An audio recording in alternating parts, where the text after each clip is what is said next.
Last lecture में basic हमने देख लिया था कि आप डाटा किस तरह से पास करते हैं व्यू को, और उस पर अगर आपने लूप लगाना है आप लूप किस तरह से लगाते हो, ब्लेड को वेरिएबल्स कैसे पास किए जाते हैं और ब्लेड एको कैसे यूज़ किया जाता है। नेक्स्ट हमने देखना है डाटाबेस को, कि हम डाटाबेस में किस तरह से उसको कनेक्ट करेंगे और उसके बाद उसमें टेबल्स कैसे क्रिएट करेंगे। पहले कुछ प्रैक्टिसेस में हमने टेबल जो है वो मैनुअली क्रिएट किए थे, जैसे आप वैम्प या जैम्प कोई भी यूज़ कर रहे हो तो उसके लिए आपका जो डाटाबेस मैनेजर है वो PHP माई एडमिन होता है। अगर इसके अलावा भी आपको टूल यूज़ कर रहे हो वो भी कर सकते हैं। हम PHP माई एडमिन यूज़ कर रहे हैं, यहाँ पर आप डाटाबेस कोई भी नाम दे के क्रिएट कर सकते हैं। लाइक मैंने स्टार्ट नाम दिया है तो इससे मैं एक डाटाबेस क्रिएट करता हूँ। इसके बाद आप इसी टूल को यूज़ करके इसमें टेबल क्रिएट करते हैं। यहाँ पर आप टेबल का नाम देते थे, फिर आगे कॉलम बताते थे, लेकिन लारावेल में उसका इजी वे मौजूद है, उसको कहते हैं माइग्रेशन। माइग्रेशन के थ्रू आप इसमें टेबल क्रिएट कर सकते हैं। बाद में टेबल में कॉलम भी ऐड कर सकते हैं, नए टेबल भी क्रिएट कर सकते हैं, वो जब मर्जी आप इसमें एम्बेडमेंट कर सकते हैं। लेकिन आपको डाटाबेस क्रिएट करनी होगी। आप जो भी डाटाबेस यहाँ पर क्रिएट करेंगे यानी जो भी उसका नाम रखेंगे वो आपने env में जाके चेंज करना है। env आपकी रूट पे एक फाइल होती है .env, इस पर आप जाएंगे तो यहाँ पर आपको डाटाबेस कॉन्फ़िगरेशंस मिलेंगी। ये है DB कनेक्शन, बाकी सारी चीज़ें वैसे ही रहेंगी, सिर्फ आपने इसमें जो नेम है उसको चेंज करना है। मैंने क्योंकि प्रोजेक्ट का नाम स्टार्ट रखा तो डाटाबेस का नाम भी यहाँ पर स्टार्ट ही है, और DB भी मैंने स्टार्ट के नाम से क्रिएट की है, तो कुछ भी चेंज करने की ज़रूरत नहीं है। अदरवाइज़ आप यहाँ पर अपना डाटाबेस का नाम बता देंगे। अगर आपका जो भी टूल है, जो भी डाटाबेस मैनेजर है वो पासवर्ड प्रोटेक्टेड है तो यहाँ पर आपको पासवर्ड भी बताना होगा। मेरा वाला नहीं है तो मैं यहाँ पर एम्प्टी को ब्लैंक छोड़ दिया, आपका भी ऐसे ही वर्क करेगा। ठीक है, तो अब ये डाटाबेस से कनेक्ट हो जाएगी। अब नेक्स्ट हमने क्या करना होता है, माइग्रेशंस क्रिएट करनी होती हैं। डाटाबेस में टेबल क्रिएट करने के लिए लारावेल में माइग्रेशन का कंसेप्ट है कि आप माइग्रेशन क्रिएट करते हैं, और जब माइग्रेशन को आप माइग्रेट करते हैं तो वो टेबल क्रिएट हो जाता है। माइग्रेशंस आपकी कहाँ पर जाती हैं, ये जाती हैं डाटाबेस के अंदर। यहाँ पर आपको फोल्डर मिल जाएगा डाटाबेस और उसके अंदर है माइग्रेशंस। पहले से कुछ मौजूद है माइग्रेशन जो रिक्वायर होती हैं लारावेल को खुद से। हम नई अपनी माइग्रेशंस क्रिएट कर सकते हैं, क्रिएट करेंगे टूल के थ्रू। माइग्रेशन क्रिएट करने के लिए जो है कमांड PHP पार्टीशन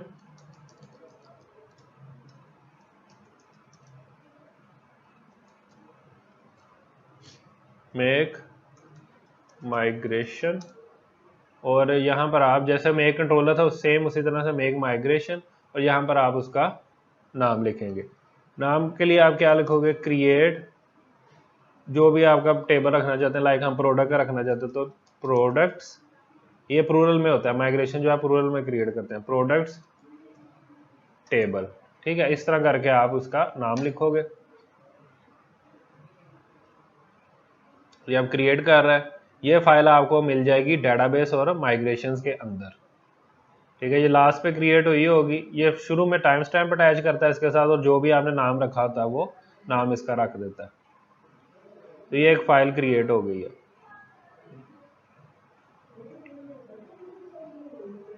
ये इसका फंक्शन है अप का। ये अप फंक्शन कॉल होगा जब भी आप माइग्रेशन को रन करोगे। ये अप फंक्शन कॉल होगा और उसमें जो जो आपने कॉलम क्रिएट करने की लॉजिक बताई होगी वो कॉलम जो है वो उसी हिसाब से क्रिएट हो जाएंगे।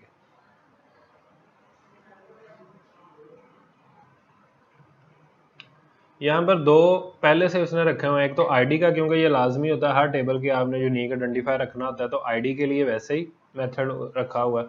और दूसरा टाइम स्टैम्प का, हर एक रिकॉर्ड के साथ टाइम स्टैम्प ऐड होगी।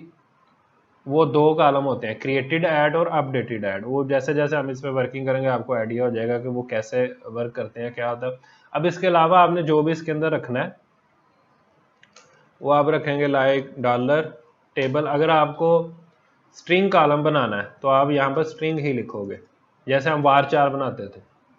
varchar जो कॉलम बनाते थे उसके लिए स्ट्रिंग यूज़ होगा, और यहाँ पर आप बताओगे कि उस कॉलम का क्या होगा। मतलब हमने नेम रखना है अगर प्रोडक्ट का, तो हम उसका नेम रख देंगे कॉलम का। इसी तरह प्राइस है तो वो इंटीजर होगी, तो टेबल इंटीजर, और यहाँ पर आप उसका कॉलम का नाम बताओगे प्राइस। इस तरह आप जितने मर्जी चाहें यहाँ पर कॉलम के नेम बता सकते हैं। अगर आप कोई कॉलम चाहते हैं कि उसमें नल वैल्यूज भी सेव हो सके, यानी वो ज़रूरी नहीं है, वो ऑप्शनल है, जैसे प्रोडक्ट की डिस्क्रिप्शन हो सकती है, डिटेल हो सकती है, तो वो ऑप्शनल है, तो आप क्या करेंगे टेबल। और जो लॉन्ग आपने यूज़ करना है, यानी वारचार में तो लिमिट होती है 255 की आमतौर पर सेट की होती है, यानी डिफ़ॉल्ट इसने वो सेट करनी होती है। तो अगर आप चाहते हैं कि कोई पता नहीं कितना टेक्स्ट है, बड़ा भी हो सकता है छोटा भी हो सकता है, तो उसके लिए टेक्स्ट का ही है, यानी टेक्स्ट का फंक्शन आप यूज़ करेंगे। यहाँ पर आप बता दें डिटेल। और अब ये अगर आप चाहते हैं कि ये ऑप्शनल हो, ये ज़रूरी ना हो, यूज़र ऐड करना चाहे कर ले, नहीं ऐड करना चाहता ना करे, तो आप इसके साथ लिख दोगे नल लेबल। नल लेबल का फंक्शन कॉल करोगे तो ये एज अ नल कॉलम को सेट कर देगा। ठीक है जी।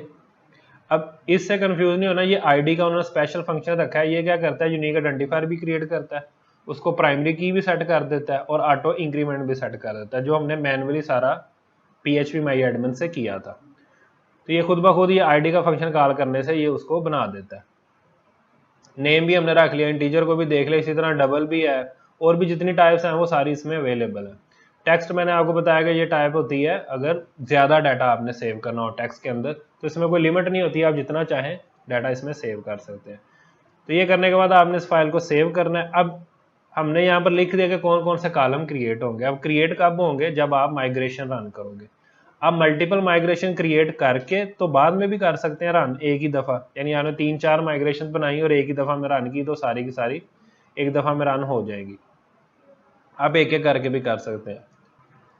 माइग्रेशन को रन करने के लिए कमांड है PHP आर्टिशन माइग्रेट। ठीक है, लेकिन यहाँ पर अगर आपको इस तरह से एरर मिलता है कि जो की है वो टू लॉन्ग है, जैसे ये आ रहा है स्पेसिफाइड की वाज टू लॉन्ग, तो इसका मतलब ये है कि आपने जो DB इंजन है ना लारावेल के अंदर वो नहीं सेट किया। DB इंजन सेट होता है डेटाबेस कॉन्फ़िगरेशन में, एक फाइल होती है config फोल्डर के अंदर database.php, तो आप उसको सर्च कर सकते हैं। आप Ctrl+P प्रेस करें इंटेलिजेंट आईडी के अंदर और डेटाबेस सर्च करें, तो आपको config के अंदर ये config शो करवा रहा है कि इसके अंदर एक database.php है। इसके अंदर आपने क्या करना है, MySQL के अंडर आपको मिलेगा, ये है MySQL, और भी है SQLite भी है, लेकिन यहाँ पर MySQL। यहाँ पर आपने ये इंजन सेट करना है।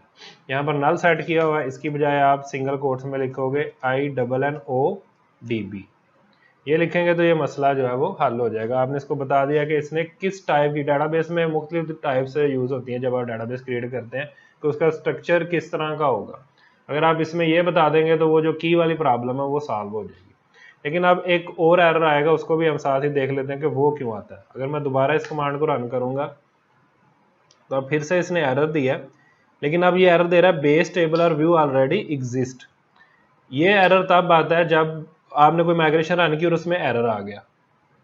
एरर किस टाइम में आया कि उसने टेबल तो क्रिएट कर दिया, लेकिन उस टेबल को वो कंप्लीट नहीं कर सका किसी भी वजह से, या किसी कॉलम में उसको कोई मसला आ गया, तो तब ये एरर आता है कि वो टेबल तो क्रिएट हो चुका है, अब वही टेबल आप दोबारा नहीं बना सकते, तो ये वो एरर दे देता है। इसके लिए आपको क्या करना होगा कि उस टेबल को जाके अगर आप जाके अपने स्टार्ट डेटाबेस या जो भी आपने बनाई यहाँ पर देखेंगे ना, तो यहाँ पर एक यूजर्स का टेबल आपको शो हो रहा है, और इसी के बारे में वो कह रहा है कि जी बेस टेबल और view already exist table users. तो ये पहले से बना हुआ है, इसको आपको ड्रॉप करना होगा, तो इसको हम ड्रॉप कर देते हैं। माइग्रेशन वाला आपने ड्रॉप नहीं करना, ये रिकॉर्ड रखता है कि कौन कौन सी माइग्रेशन आप रन कर चुके हैं पहले से।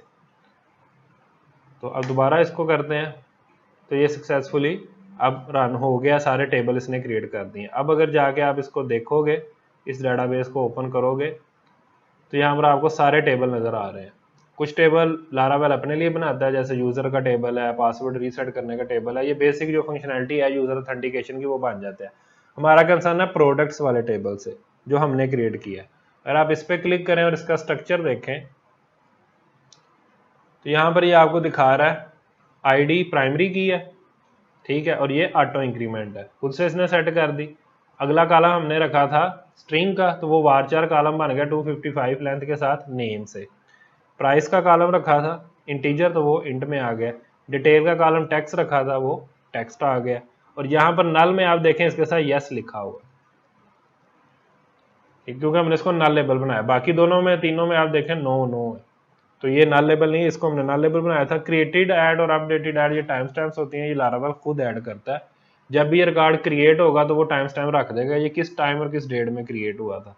और इसी तरह जब ये अपडेट होगा तो तब भी यहाँ पर टाइम स्टैम्प सेव होगी। ये ऑटोमेटिकली ये 2 और ये 3, ये 2 बने टाइम स्टैम्प की वजह से, और ये बना है आईडी के फंक्शन को कॉल करने की वजह से जो हमने माइग्रेशन के अंदर कॉल किया था।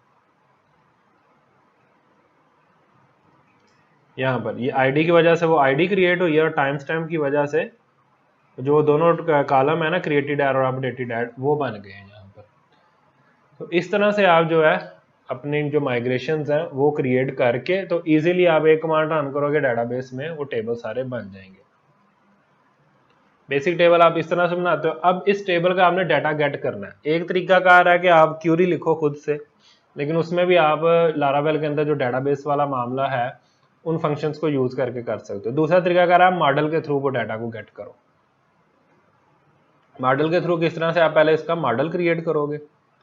वो आपने कहां पर क्रिएट करना है, मॉडल वाले फोल्डर में। ये ऐप के अंडर होता है, ये ऐप का आपका फोल्डर है। आप इसको एक्सपेंड करोगे तो यहाँ पे मॉडल्स आ जाएंगे और यहाँ पर एक यूजर का मॉडल पहले से बना हुआ है। यहाँ पर आप अपना मॉडल क्रिएट करोगे, प्रोडक्ट लाइक आप मॉडल यहाँ पर क्रिएट करते हो।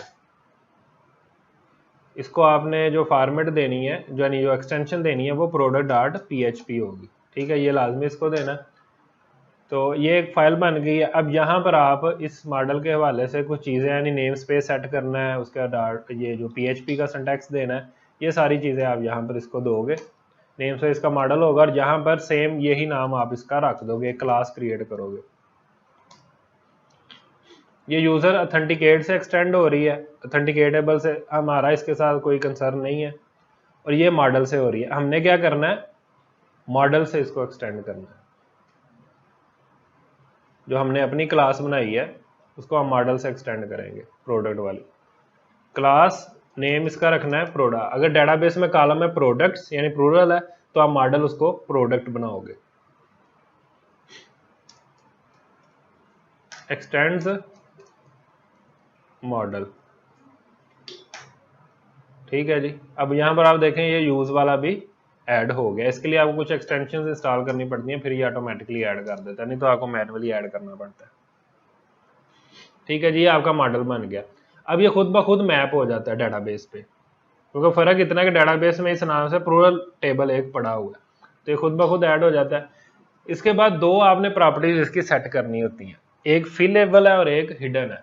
वो डाटा जो आप चाहते हैं कि डेटाबेस में सेव हो, डेटाबेस का पार्ट बने इस मॉडल से, तो आप फिलेबल के अंदर रखते हो। और जो डाटा आप चाहते हो कि वो हिडन हो जाए, जब आप क्यूरी डाटा गेट करो और गेट करके उसको यूज करना चाहो तो वो हिडन हो जाए, मेनली वो एपीआई के अंदर आपने उसको यूज करना होता है, तो वो आप हिडन में रखते हो।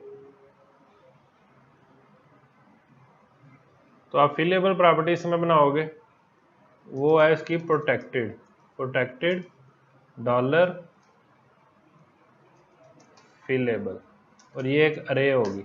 इसमें आप मेंशन करोगे जो सी प्रॉपर्टीज आप चाहते हो कि पार्ट हो, वो डेटाबेस में सेव भी हो, डेटाबेस से गेट भी हो, तो वो आप यहाँ पर करोगे। आपको ज़ाहिर है चाहिए होगी आईडी, जो हमने रखी है इसके अंदर आईडी रखा है, नेम और डिटेल, वो ऑप्शनल है लेकिन है तो सही। और क्रिएटेड ऐड अपडेटेड ऐड अगर आप वो ऑटोमेटिकली क्रिएट हो जाते हैं जब भी आप इसको सेव करवाओगे। अगर आप वो भी चाहते हो इसका पार्ट हो तो वो भी आप इसमें ऐड कर सकते हो। अदरवाइज हमने ये 3 ही प्रॉपर्टीज रखी थी मेनली जो हमारी हैं, तो वो तीनों आप यहाँ पर लिख दोगे। अब ये पार्ट बन जाएंगे जब भी आप डेटाबेस की कोई भी क्वेरी रन करो। अब आपको ये डाटा कहाँ पर चाहिए होगा, कंट्रोलर्स के अंदर। तो हमने जो कंट्रोलर बनाया था यहाँ पर प्रोडक्ट कंट्रोलर, वहां पर आप ये डाटा जैसे गेट ऑल प्रोडक्ट्स का था, तो यहाँ पर आपने सारी प्रोडक्ट्स गेट करनी है। उसके लिए अब बड़ा इजी वे, आपको क्यूरीज वगैरह नहीं लिखनी पड़ेंगी। आप सिंपल एक वेरिएबल बना लो जिसके अंदर आप प्रोडक्ट को सेव करोगे, इज इक्वल टू। अब यहाँ पर आपको मॉडल चाहिए होगा प्रोडक्ट का, प्रोडक्ट मॉडल। अब ये इसके आगे मेथड स्टैटिक मेथड से ये स्टार्ट होता है, तो आप डबल कॉलन यूज करते हो स्टैटिक के लिए, और यहाँ पर आप करोगे गेट। सिंपल इतना लिखने से आपको डेटाबेस से सारी प्रोडक्ट्स के जितनी प्रोडक्ट्स पड़ी होंगी ना वो सारी की सारी मिल जाएंगी, तो उस वेरिएबल में आ जाएंगी। इसके साथ अब आप इसमें से आपने कुछ करना है, फर्दर को प्रोसेसिंग करनी है, आप यहाँ पर करके तो सिंपली इसको पास कर सकते हो। ठीक है, मैंने आपको लास्ट टाइम बताया था एक मेथड dd का, आप सिंपल उसको डंप करके डाटा देख सकते हो। तो मैंने dd प्रोडक्ट्स यहाँ पर लिख दिया। तो ये क्या करेगा, डंप कर देगा, किस पे करेगा, गेट ऑल प्रोडक्ट्स के पाथ पे। ठीक है, जो हमारा गेट ऑल प्रोडक्ट का पाथ था, तो इसको अब करके देना। गेट ऑल के लिए हमने क्या किया था, स्लैश प्रोडक्ट्स का पाथ बनाया था। ठीक है, ये दिखा रहा है कि ये जो भी मतलब वो आया आइटम्स इसके अंदर कौन कौन सी हैं। अभी कुछ भी नहीं है क्योंकि हमने डाटाबेस में कुछ भी नहीं रखा हुआ। यहां सर कोई इंसर्ट कर लेते हैं पहले, ABC कोई प्रोडक्ट है 120, इसकी प्राइस सेट कर देते हैं। डिटेल ऑप्शनल, आपकी मर्जी, आप रखें ना रखें। आईडी इसको खुद से मिल जाएगी क्योंकि ऑटो इंक्रीमेंट है। अब क्योंकि हमने इसको लारावेल से नहीं सेव करवाया, हमने खुद से जाकर इंसर्ट किया, तो ये नल ही रहेंगे। जब लारावेल खुद किसी मॉडल के थ्रू इसको सेव करेगा तब ये खुद से सेट करेगा इसको। अब इसको हिट करके देखते हैं, तो ये अब आपको बता रहा है कि इसमें जो आइटम्स हैं वो अरे के आइटम्स हैं और एक एलिमेंट इसमें आ गया, और वो है प्रोडक्ट का मॉडल, या फिर सारी डिटेल उस मॉडल के हवाले से जितने भी पेरेंट में उसके पास पड़ा होता है, जितना भी डाटा वो सारा आ रहा है। फिल लेवल हमने सेट किए थे वो ये आगे, डाटा हमें यहाँ पर नजर आएगा एट्रीब्यूट्स में, ओरिजिनल में। तो ये सारा डाटा आ गया जो हमने सेव किया था। तो इस तरह हम डाटाबेस से इजीली मॉडल के थ्रू गेट कर लेते हैं, हमें कोई क्यूरी करने की जरूरत नहीं है। वैसे इसकी क्यूरी क्या थी, select static symbol from products. ठीक है, तो फिर आपको ये सारा डाटा मिलना था और फिर उसको कन्वर्ट करना, वो भी सारी आपको लॉजिक लिखनी थी। वो डाटाबेस आपको उस फॉर्मेट में तो नहीं देता। इसमें क्या है कि आपको एक ऑब्जेक्ट की तरह या रे की तरह डाटा मिल जाता है डाटाबेस से। ये तो हो गया सारा गेट करने का। अब अगर आपने कोई सिंगल गेट करना हो, किसी आईडी के थ्रू आपने सिंगल कोई एलिमेंट गेट करना है किसी भी आईडी के थ्रू, तो यहाँ पर आप फाइंड करोगे, फाइंड का मेथड यूज करोगे और यहाँ पर आप आईडी बताओगे कि कौन सी आईडी का डाटा आपको चाहिए। इसको आप दोबारा रिफ्रेश करते हैं। पहले ये क्या शो करवा रहा है,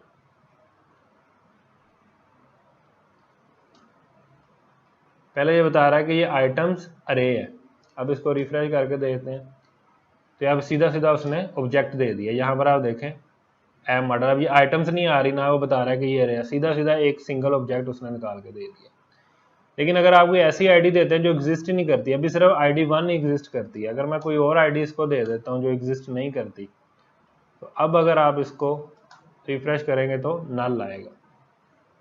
ठीक है, क्योंकि ये आईडी एग्जिस्ट नहीं करती तो डेटाबेस से नल रिटर्न हो जाएगा और यहाँ पर भी आपको नल मिलेगा। तो आप इसको चेक भी कर सकते हैं कि ये आईडी आपकी एग्जिस्ट करती है या नहीं करती।